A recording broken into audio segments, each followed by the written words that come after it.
Kaugnay naman sa mga hakbang ng LTFRB, kaugnay sa aksidente, mga kapanayam natin si LTFRB Executive Director Roberto Cabrera. Magandang umaga po, Executive Director Cabrera. Magandang umaga, Sir Howie. Yeah. Sir, ano nang stage yung investigasyon nitong bus crash sa Bontoc, Mountain Province?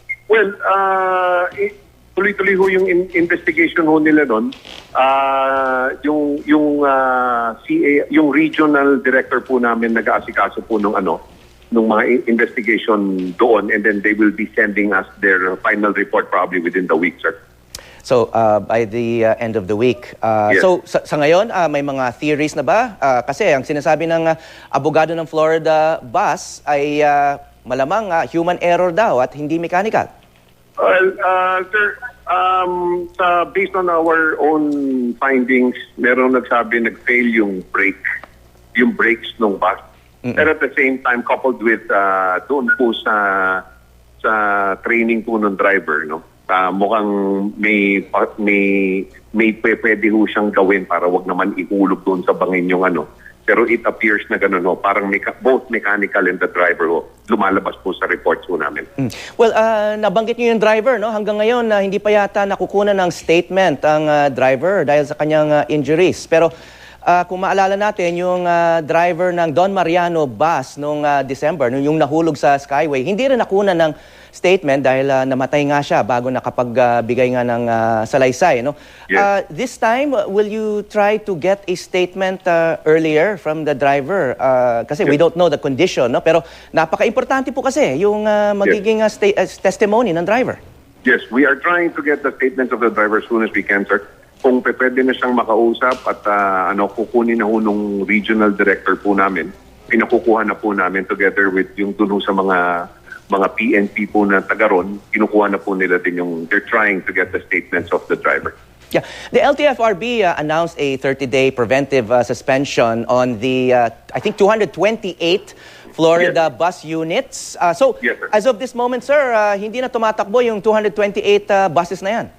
They are grounded, sir. As of this time, grounded po lahat ng unit. Although, yung iba po nasa Manila, yung iba on the way na to Manila for the inspection. Pero as of today, wala na ho silang pwedeng kuning mga pasahero po. They're grounded. Okay, so the only ones on the road now are yung mga pinauuwi sa Maynila for inspection. Pero ibig sabihin nun, hindi sila pwedeng magdala ng pasahero, hindi sila pwedeng magsakay along the way. No, hindi ho pwede yan. Hindi ho pwede yan. Pero at the same time, hindi pa ho nakukumpiska lahat ng mga plaka kasi yun na nga, o nasa kalsada pa yung iba. Yes, nandito po ako ngayon sa terminal ng Florida Transport in Manila. So, iniintay po namin dumating ho paunti-unti bago ho namin makolekta yung mga plate numbers. Hindi pa ho nasusurrender lahat as of today. Yung sinabi po ng abogado ng Florida, inaamin naman daw na parang may maling permit or may permit ng ibang bus yung nahulog doon sa bangin. Pero gina-justify nila yung biyahe, yung pagtakbo, yung pag-operate pa rin ng bus na to dahil kailangan daw ng mga biyahero, mga travelers at saka mga tourist destination daw yung biyahe nitong bus na to at kawawa naman daw yung mga travelers kung wala daw silang masakyan. Yes, sir. Assuming tama po yung statement at wala akong tumatakbong ibang bus, that make it right. No? Sa amin, no, as far as we are concerned, they should have registered, they should have informed us. Wala ho silang ginawang ganon. So, sa amin, no, kolorum po yung bus na yon, illegal po yung paggamit. So, yung paggamit to, yung dinadahilan po na marami yung pasahero, hindi ho tama yon dahil meron naman hong ibang bus na nagpa-fly po sa route na yon eh. So, hindi ho justified yung statement po na yun. Yeah. Sir, we all recall no yung very recent crash dun sa Skyway noong December nitong Don Mariano bus transit. At dahil nga doon nagkaroon nga ng penalties at nasuspindi nga itong Don Mariano. Nagkaroon pa ng inspeksyon ng mga Don Mariano buses noon. Pero yung ibang kumpanya ba, kasama nitong Florida Bus Company, ay na-inspect din ba yung mga units na yan? Sir, before registration, it is a requirement that we inspect all of them. Now, aside from that, before nangyari po itong aksidente, umiikot na po yung LTFRB sa iba-iba pong terminals. Napakarami lang po. Inabot lang po kami. But we are doing naman on our own yung inspections ng per company. So, ginagawa naman po namin yun. Yeah. And then, I suppose, yung Florida, ay napasama po dito sa inspection ninyo? Opo. Hindi pa namin na-inspeksyon. Yun nga ho, unfortunately, the accident happened before we could inspect. So ngayon po, ginagawa po namin na. So ibig sabihin, yung ibang kumpanya nauna doon sa inspeksyon na parang in-intensify ninyo pagkatapos nitong Skyway crash. Hindi lang umabot doon sa Florida company yung itong bagong sistema o bagong effort ng pag-inspeksyon. Yes, sir. But in fact, even before the accident of Florida, meron na ho kami mga na-inspect na mga terminals at meron na rin ho kaming na-ground na mga units because they were non-compliant with our requirements. That was even before the Don Mariano accident. Opo.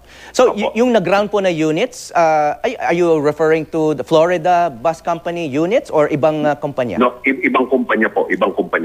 I see. Okay. Ngayon, 228 units of Florida Bus Company ang naka-ground ngayon. Tama ho ba?